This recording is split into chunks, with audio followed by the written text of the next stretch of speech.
اهلا بكل مشاهدينا مره ثانيه، برحب بحضراتكم. احنا معاكم على الهواء مباشره، لسنا طبعا تواصل حضراتكم معانا، بنتمنى لقاءنا النهارده ينول اعجاب حضراتكم.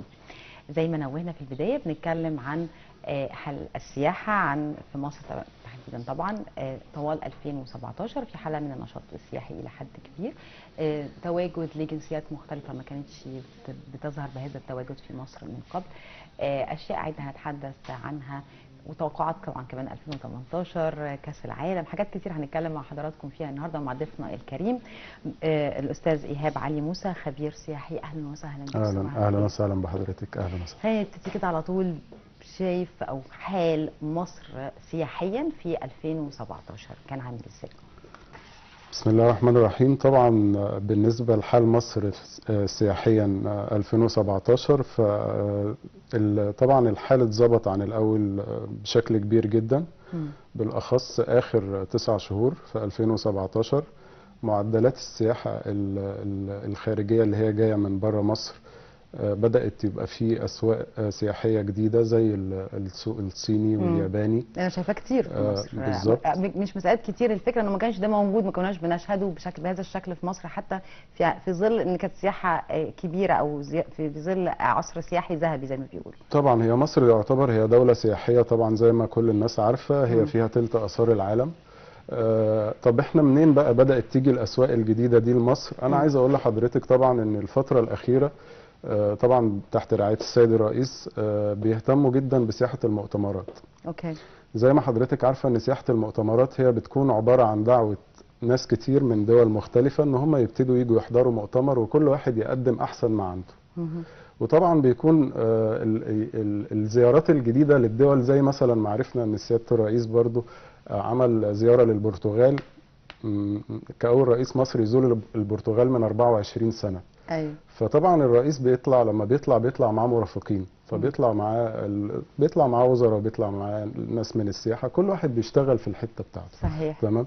وبالتالي بيبتدي تتشجع طبعا وتتفتح الاسواق الخارجيه دي، فبيجي احنا بعد كده نقول السياحه زادت. هي زادت منين؟ هي زادت لان في مجهود على الارض جبار بيحصل جدا، وفي تطور كبير بيحصل جدا، وفي مؤتمرات كتير زي مؤتمرات الشباب والمؤتمرات اللي بتتعمل في شرم الشيخ الفترة الأخيرة.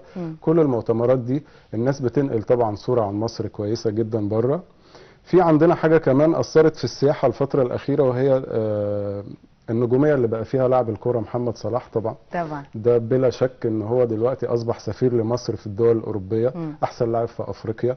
دلوقتي مثلا انا اقدر استغل ده كويس جدا في ان انا ضاعف اعداد السياحه اللي بتدخل لمصر عن طريق مثلا في افكار كتير ممكن تتعمل، لان هي السياحه في النهايه احنا لو شبهنا الدول بشركات وكل شركه بتخدم السائح ده على انه عميل، فكل واحد بيتميز في خدمه العملاء بتاعته. تعال انت شوف كل الدول الاوروبيه بتخدم السائح ازاي وانت بتخدمه ازاي. طبعا السائح دلوقتي بيعمل مقارنه كمان، يعني طبعا. انا النهارده لما بطلع اوروبا في حاجات بكون لاول مره اشوفها، وممكن اشوف صوره تعجبني فاطلع بناء على الصوره دي، بس في محاذير كتير انا ما خدتش بالي منها. زي مثلا مؤخرا انتشرت صور لجزر المالديف، فبقى اكتر الناس عايزه تروح تعمل شهر العسل بتاعها مثلا. صحيح. في جزر المالديف. مش عايز اقول لحضرتك طبعا ان السياحه انتشرت في المالديف بسبب الصور اللي بتتنقل بشكل كويس، بس في محاذير طبعا في المالديفز كبيره جدا. يعني اللي بيروح فاكر ان هو يقعد اسبوع او اسبوعين، بيلاقي ان هو يومين كفايه جدا، لان هو بيلاقي نفسه في وسط الميه، ما بيعملش اي حاجه، بتتاخد منه كل حاجه في المطار. دوله اسلاميه بنسبه 100%، فهو ممكن يكون بيبني احلام بس ما بيبقاش عارف المحاذير. ودي بيكون اللي بيجيب اهميه التوعيه السياحيه، ان مش كل حاجه تشوفها طبعا بنمشي وراها قبل ما نعرف ايه المحاذير اللي وراها. والدول الأوروبية كمان فيها حاجات كتير مش موجودة عندنا هنا. فأنا علشان أرجع لكلامي إن أنا النهاردة علشان أعتبر السائح ده كعميل وعايز أخدمه كويس، وإن هو هيجي يستخدم كل حاجة في الدولة بتاعتي ويبتدي يقارنها بدول تانية هو راحها، حتى بالدولة اللي هو عايش فيها، لابد إن هو يا إما يلاقيها بنفس المستوى علشان يرجع تاني. طب احنا لما بنقدم الخدمه بنقدم فيها مش محاذير بقى، بنقدم معاها بنقول احنا بنعمل كذا وكذا وكذا، مش بس صور او مش بس اسعار فنادق او شكل الفندق، لا احنا كمان عندنا يعني بنضيف حاجات عليها تميز السياحه في مصر. يعني بنتعلم من بره ونضيف اللي عندنا ده. احنا عندنا حاجات على فكره احسن من اوروبا بكتير. كفايه ان احنا عندنا الجو. يعني انا عايز اقول لحضرتك اذا كانوا خبراء الطقس بيتوقعوا ان ال 30 سنه قدام العالم هيشهد طقس متغير. حضرتك بتلاحظي الفتره الاخيره مثلا ان في اعاصير وفي سلوك بتنزل بشكل مستمر. صحيح. احنا عندنا الجو حلو جدا. بس هم ما يعرفوش عننا حاجه. يعني انا عايز اقول لحضرتك ان مثلا احنا كنا مؤخرا مستضيفين ملكه جمال السياحه في كندا.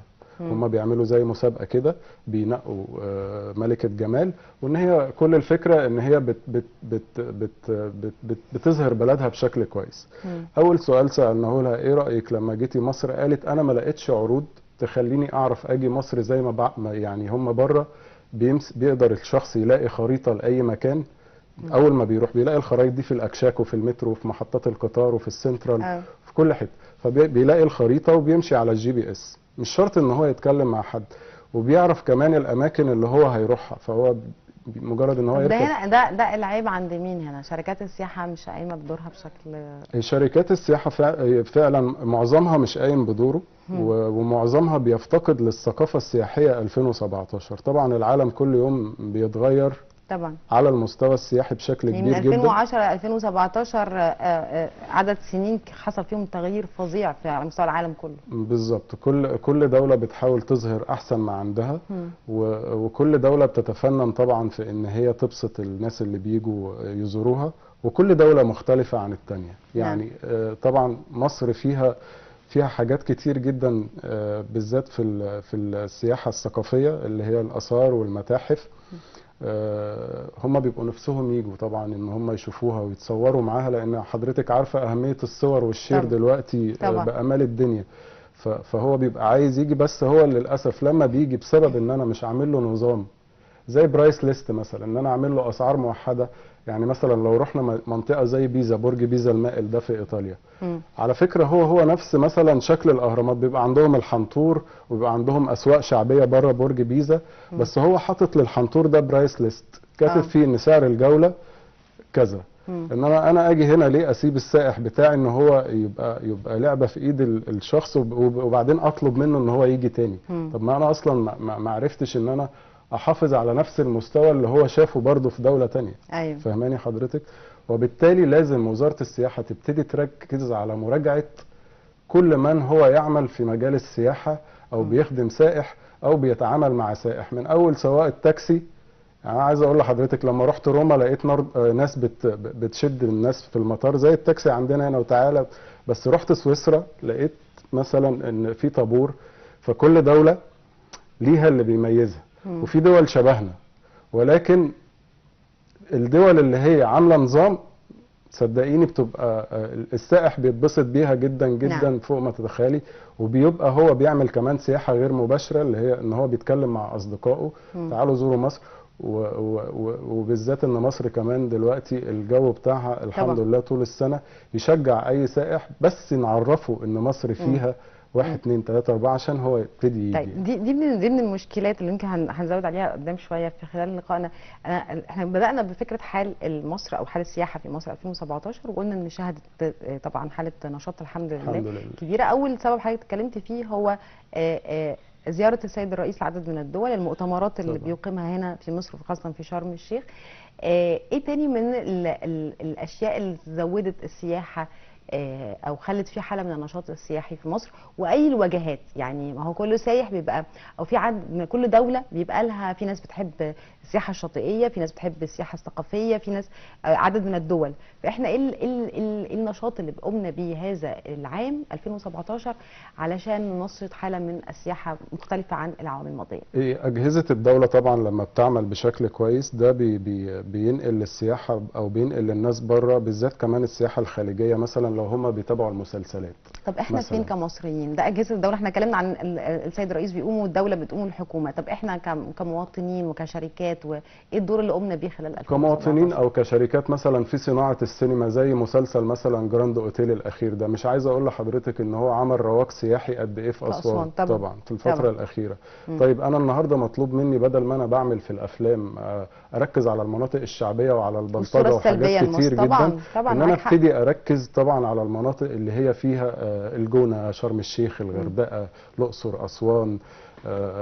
الثقافه بتاعه الشعب نفسه لازم تتطور. انا لسه بقول لحضرتك ان في ناس فاكره شرم الشيخ المهرجانات بالباسبور اللي كانت معموله مؤخرا في السينما، لو هنتكلم بقى على ناحيه السينما، طبعا. المهرجانات اللي اتعملت، هل ما عملتش رواج سياحي؟ يعني في عدد من الفنانين هوليوود اللي جم السنه دي في مصر 2017 ده، بتصور ان هم فكره ذكيه جدا، عملوا حاله من الرواج. صورهم اللي كانت منتشره، المجلات اللي كانت بتنشر صورهم هم كمان على السوشيال ميديا، والتعليقات اللي كانوا بيكتبوها عن مصر وعن سعادتهم بوجودهم في مصر. طبعا التعليقات اللي بيكتبوها، لان الناس دي ليها متابعين بتتعدى الملايين، يعني ملايين على الصفحات بتاعتهم. وطبعا عارفين حضراتكم ان السوشيال ميديا تقريبا هي واخده كل حاجه دلوقتي. طبعا. فهو لما بيجوا الناس دي يزوروا مصر، وهم بيحبوا يقلدوهم او بيحبوا ان هم كمان استغل الفتره اللي فيها الاجواء الاوروبيه دلوقتي شويه برد وما بيخرجوش كتير، في ان انا اعمل مؤتمرات تاني، واعمل افكار جديده، واقول لهم تعالوا صوروا الافلام هنا. في حضرتك افلام اجنبيه دلوقتي مكسره الدنيا، كينج اوف ايجيبت مثلا، حاجات عن الحضاره الفرعونيه ومتصوره بشكل عالمي وشكل جديد. الحاجات دي بتساعد طبعا ان احنا مره واحده نلاقي نسبه السياحه زادت، بس احسن ان احنا نعملها كمان، ان احنا طبعا ندعوهم ان هم نوجه دعوات للناس دي الحاجات دي ونوفر لهم المناخ المناسب. مش صحيح. مثلا يجوا يصوروا فيلم او حاجه يلاقوا الجو غير مناسب، وبالتالي اكشن فركش يمشوا. صورة الهرم استضافت عدد كبير من لعيبه الكوره امثال ميسي ورونالدو الفتره الاخيره، نيمار. الناس دي على فكره هم اللي بيعملوا رواج سياحي كبير جدا في اي دوله ممكن واحد زي ده يحط رجله فيها. مش عايز اقول لحضرتك ممكن عدد الناس اللي تيجي مصر هيبقى عامل ازاي. انا ممكن اوجه وزاره السياحه مثلا، او اناشد وزاره السياحه ان هي دلوقتي، بما ان الفوتوغرافر في مصر انتشروا جدا الفتره الاخيره، اعملوا مسابقه بقيم كويسه عن احسن صوره عن مصر، يعني احسن مجموعه صور عن مصر، واللي يفوز بيها اكيد هو الصور دي هنستغلها احنا او شركات السياحه تبتدي تستغلها اعلاميا. فكرة مش بس كده، كمان انت عندك في بعض اقسام في كليات مختلفه بتعمل البروجكتس بتاعهم من ضمن دراستهم، بيعملوا صور، بيعملوا فيديوهات طبعا عن مصر، بيبذلوا فيها الطلبه، بيبقى تيم وورك، يعني مجموعه عمل بتنزل تشتغل، بيبذلوا فيها مجهود كبير جدا. ممكن ده تساعد حتى يعني يبقى في تعاون ما بين شركات السياحه وما بين الجامعات اللي هي بتتخصص في الحاجات دي او عندها هذا الشغل. فعلا عندنا فعلا عندنا مخرجين كبار، وعندنا طلاب عندهم مواهب. المفروض ان احنا ندور او نحاول نسهل لهم الطرق. وعلى فكره انا عارف برضو ان الجهات الفنيه دلوقتي مؤخرا بتروح الجامعات وبتنتقي منهم طلاب، الشخص المتميز او اللي بيتميز بحاجه خلينا متفقين ان هو هيظهر وهيطلع. صحيح طبعا. انما الشخص اللي بيقدم حاجه مكرره او في زيها كتير للاسف ما بتنفعش. فلابد ان اي بني ادم موجود لو دلوقتي الشباب عندهم افكار مختلفه طبعا يبتكروا. اعتقد ان ده وقتنا، ده وقت الشباب يعني، والسيد الرئيس مشجع ده طبعا جدا. بس في هذا العام في 2017 تم اختيار البرتغال للفوز بجائزة الواجهة العالمية الرائدة للسياحة، وطبعا الجائزة دي بتنافس عليها عدد كبير من الدول زي البرازيل واليونان والولايات المتحدة، ودولة الإمارات فازت بيها 4 مرات. ايه اللي بينقص مصر علشان تبقى رائدة، يعني ممكن نفوز كده في هذا المجال؟ طبعا اللي بينقص مصر علشان تفوز بمكانه زي دي، اولا ان هي مثلا ممكن ان هي تفوز بتنظيم حاجه زي كاس العالم. مثلا كاس العالم، عايز اقول لحضرتك ان البرازيل مثلا جنت ارباح منه حوالي 30 مليار دولار في 2014. 30 مليار دولار ده مبلغ ضخم جدا، بتغير البنيه التحتيه كلها. عايز اقول لحضرتك ان انا النهارده لو اول ما بنزل المطار السائح مثلا بيدور في الامارات على ايه، مبسوط قوي ان هو اول ما نزل المطار عمل البصمه بالعين او بص، قالوا له بص على الكاميرا بص، فهو بقى داخل البلد اصلا خايف. خايف ليه؟ لان هو اتخذت بصمته بحاجه غريبه جدا، مش بصمه بالصباع او الحاجات المنتشره برضو الايام دي. فهو بيحس كده ان هو متأمن جوه الدولة. فان هو لازم من اول المطار، من اول مطار الدولة، ان انا ابتدي اخلي على نفس المستوى، عنده احساس بالامان، ان هو عنده دلوقتي كمان السمعة، ان هو كله يقول دلوقتي استحالة تحصل اي جريمة في دول زي دي، ده الكاميرات في كل حتة في الشارع، هو التسويق كمان اللي الناس بتعمله دي خلى الدول دي ان هي ممكن يعني تاخد مكانة مختلفة. البرتغال خلينا نتكلم عامة ان هي قدرت تفوز بده، لان هي مدينة مشمسة طول الوقت. يعني فيها شمس، هي وسط اوروبا بس وقريبة جدا من كذا وجهة اوروبية، والشمس بتطلع فيها تقريبا نسبة كبيرة جدا من ايام السنة بتبقى موجودة فيها شمس. ده غير المناطق الجاذبة اللي موجودة فيها، فهي بتقدر ان هي طبعا تستقطب. ده اللي كنت بكلم حضرتك فيه، ان موضوع الجو عليه عامل كبير طبعا جدا في تنشيط السياحة طبعا. فلذلك البرتغال قدرت الفنادق اللي فيها ان هي تستقطب عدد كبير جدا من السياحة الفترة الأخيرة، تاخد بيهم المركز الأول. قبليها كانت أسبانيا، قبليها كانت البرازيل. واسبانيا او البرازيل بتتميز طبعا بالمناظر الطبيعيه اللي فيها طبعا. واسبانيا بتتميز بالشوبينج ولاعيبه الكوره والاستادات يعني ممكن حضرتك لما تروحي اسبانيا على حس ليونيل ميسي ده تلاقي كل البلد شغاله على التيشيرت. طب انا ليه النهارده كمصر ما استغلش محمد صلاح مثلا واعمل بروتوكول بيني وبين ليفربول ان هو يعمل ستور او توكيل هنا يبيع بس التيشيرت بتاعه لصالح تحيا مصر مثلا او حاجه، وشوف كم عدد المصريين اللي هيشتروا. انا ممكن اشتري لعيب بمليارات، بس مجرد ان انا ببيع التيشيرت بتاعه ده انا بلم الفلوس بتاعتي اللي انا دفعتها فيه. صح. فانا لازم استغل ده بشكل كويس جدا. المصريين دلوقتي بقوا يتابعوا ليفربول اكتر من عشان صلاح طبعا من اي ربنا يحميه. ربنا يحميه. فطبعا دي من الحاجات اللي بتميز الدول. فانا علشان مصر تفوز بمكانه زي دي، طبعا مصر عندها نسبه سياحه برضو كبيره جدا وعندها مناطق سياحيه كبيره جدا، بس زي ما بقول نهتم بخدمه العملاء. بالظبط، لانه احنا مصر يعني ربنا حباها بحاجات مش موجوده. يعني مين الاجنبي في ديسمبر ولا يقدر يجي مصر، يقدر يسافر في اي حته وينزل بحر او ينزل ويقلع ويلبس مايو ويبقى قاعد كده في الشمس؟ ده مش متوفر. احنا عندنا في سواء بقى في الاقصر، في اسوان، في شرم، كل الحتت دي جوها مختلف تماما عن اي منطقه تانية في اوروبا. يعني تركيا واليونان واسبانيا، كل الحتت اللي هي معروفه سياحيا ما هي عندهاش الجو ده في الشتاء. فده احنا بالنسبه لنا ميزه المفروض احنا نستغلها بكل طاقتنا يعني. ده غير الاختلاف كمان، بحر واثار ويعني ثقافه دينيه. رحله العائله المقدسه وفكره انه محاوله الترويج ليها، اخبارها ايه؟ مؤخرا طبعا رحلات العائلة المقدسة دي هتبقى فيها طبعا هيبقى فيها شغل كبير جدا، وهيكون فيها تأمين عالي جدا من وزارة السياحة، ان ده توجيه من الفاتيكان نفسه ان هو يدعو العائلات المقدسة في كل دول العالم لزيارة الأماكن المقدسة اللي موجودة على أرض مصر. وطبعا زي ما حضرتك عارفة ان مصر أرض الرسالات يعني ومهد الحضارات زي ما بيقولوا. هم بيهتموا جدا بموضوع السياحة الثقافية ده، وبيهتموا جدا بان هم يقروا عن تاريخهم كويس جدا. فمش هيكون في احسن من ان هم كمان يشوفوا المقابر او الكنائس او المعابد اللي موجوده هنا في مصر. هي رحله طويله، ان احنا خصصنا حلقه كامله قبل كده في برنامجنا عن هذه الرحله ومشوارها وازاي هتتقسم وازاي بفكره انه وانا عارفه ان الدوله موليها اهتمام كبير جدا بهذا الموضوع. امتى هتبتدي حضرتك عندك فكره ممكن يعني مساله التامين دي راجعه للدوله؟ انا بتكلم حتى كمان على مساله الترويج ليها في الخارج، مساله برنامج الرحله، هل بدا يبقى فيه شغل على ده؟ هو طبعا اكيد دلوقتي حاليا في شغل على الموضوع ده، ولكن هو اهم جانب في الموضوع ده هو التامين او الجانب الامني لتامين البعثات دي او الرحلات اللي هتبقى موجوده دي. وازاله كل العواقب اللي هتكون في ما هو ده لازم الطريق يبقى بتاعه. تعاون ما بين شركات السياحه اللي هتبقى المنظمه وما بين وزاره الداخليه، ده اكيد. بالظبط. طبعا وزاره السياحه كمان هي اللي بتبتدي شركات السياحه اللي هتبتدي تعمل عروض وبتقدمها لوزاره السياحه. أيوة. وبتبتدي وزاره السياحه بتختار بناء على الكفاءه والتقييم برضو، لان في شركات بتبقى منظمه حاجات قبل كده ونجحت فيها، وبالتالي انا عايز انجح حاجه زي كده، فلازم انتقي طبعا الشركه اللي هتبتدي طبعا تكون بس بتامن السمعه الطيبه والخبره كمان في هذا المجال. بتراعي.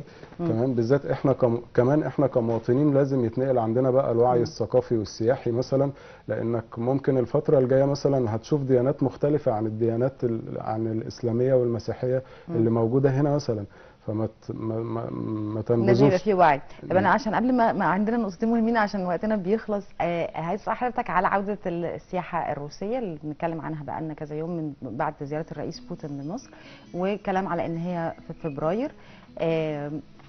ممكن تاثر ازاي على السياحه في مصر عوده السياحه الروسيه مره ثانيه؟ السياحه الروسيه طبعا هي كانت من اكبر الدول اللي موجوده عندنا في مصر هنا بالنسبه للسياحه الروسيه. ان الروس يجوا مصر يعني، وبيجوا عامه شرم الشيخ، وكانوا بيشتغلوا كمان هنا بشكل كبير جدا. الخطوط لسه ما اتفتحتش طبعا من القاهره لموسكو، ولذلك في عروض لكاس العالم معموله كلها على موسكو. فالعروض اللي معموله على موسكو حضرتك لو دخلت علشان تعمل تذكره طيران من القاهره لموسكو، بتلاقي تذكره الطيران واصله ل 20,000 جنيه علشان طب لو اتفتحت في شهر فبراير ممكن تخفض شويه مصر الطيران؟ طبعا لو فتحت في شهر هو اكيد ان شاء الله المجهودات المعموله حاليا من سياده الوزير ووزاره السياحه، الجهود المعموله حاليا لازم يتفتح المجال الجوي ما بين مصر وما بين المدينه اللي هيتلعب عليها الماتش الاولاني اللي هي يكتنبرج، علشان ما بين موسكو وما بين المدينه اللي هيتلعب فيها الماتش الاول 1500 كيلو متر، وده حوالي 24 ساعه بالقطر. يعني لازم يبقى في طيران من ده القاهره. ده 24 ساعه. ده المفروض انا لو نزلت في موسكو عشان احضر الماتش 24 ساعه قطر رايح، بعد الماتش ما يخلص لو انا ساكن في موسكو هرجع 24 ساعه، بعدين اروح سان بطرسبرج. فالموضوع ده لازم ان يتفتح الطيران المباشر، وان شاء الله ده هيحصل في شهر 2 ما بين القاهره للمدينه على طول، اللي هي كمان هيوفر وقت الرحله. هيبقى في رحلات شارتر من هنا طبعا داخلي من المدينه دي للمدينه؟ هيكون في رحلات شارتر طبعا، لان الرحله بتكون حوالي 3 ساعات ونص في الجو. هي بتبقى 4 ساعات، 3 ساعات ونص في الجو، بدل ما تكون 20 ساعه ان انا اروح على الامارات وبعدين اروح من الامارات على روسيا، او عن طريق الخطوط دي الخريطه اللي معانا، او عن طريق الخطوط التركيه. طبعا ده بعد الماتش الاولاني. انا لو نازل في موسكو علشان اروح يختنبرج دي 1500 كيلو، بعد كده الماتش الثاني 1700 اهي معانا 87 كيلو متر، ودي 24 ساعه. بعد كده الماتش الثالث 1543 كيلو، طيران 4 ساعات، يعني اكني رايح من مصر لفرنسا. ده لو انا نازل، ده بعد اول ماتش. دي اكيد لازم طبعا، لان بعد ما احضر اول ماتش ان انا اروح تاني ماتش، فكده كده المسافه دي هقطعها. ففي حاجتين، في قطر وفي طياره. القطر 24 ساعه والطياره 3 ساعات ونص. نفس المسافه في المدينه اللي هي فولجارد اللي هنقابل فيها المنتخب السعودي 1543 كيلو متر. برضو المدينه دي طبعا في روسيا ممكن تستخدموا برضو الاوبر، ده بيكون من غير بس دعايه لشركات اخرى هيتصرفوا. الفكره انه طب ان شاء الله هنتاهل الدور الثاني، هل هيبقى في تنظيمات بقى ولا هي دي بقى هتبقى دي اللي الناس مش واخده بالها منها، ان في ناس مش متوقعه ان مصر تتاهل. لا ان شاء الله هنتاهل. فكل العروض معموله على 16 يوم. في حاله ليه كده بس؟ ليه حاله الاحباط دي؟ لان ان شاء الله هنتاهل. انا متوقع طبعا ان مصر تتاهل، وانا كمان متوقع ان شاء الله باذن الله ان احنا هنتاهل. المجموعه كلها فرحانه ببعض بصراحه، لان هي تعتبر اقل مجموعه موجوده في كاس العالم. واللي هيتاهل منها بقى ان شاء الله يقابل يا اما الاسبانيا او البرتغال. هتبتدي بقى طبعا اللي عايز يكسب كاس العالم كده كده هيقابل الناس دي. بس اهم حاجه ان المصريين ياخدوا بالهم ان لسه ما فيش تيكت لكاس العالم، والا كانت اتشيرت على الفيسبوك. احنا شعب بتاع شير كويس جدا. لسه ما حدش شير تيكت على الفيسبوك لسه برضه كام لسه، لان هي لسه في مرحله الاختيار العشوائي دلوقتي. احنا في حاله من التفاؤل ان شاء الله 2018 احلى باذن الله طبعا. والسياحه تبقى اكتر واكتر، نشوف عوده للسياحه الروسيه والانجليزيه باذن الله. لكل جنسيات العالم بندعوهم. مصر بتحب كل الناس. استاذ ايهاب علي موسى خبير سياحي، انا بشكرك شكرا جزيلا، نورتني النهارده، وبشكر كل الساده المشاهدين على طيب المتابعه، والى اللقاء. الدنيا واخده الواحد تنادي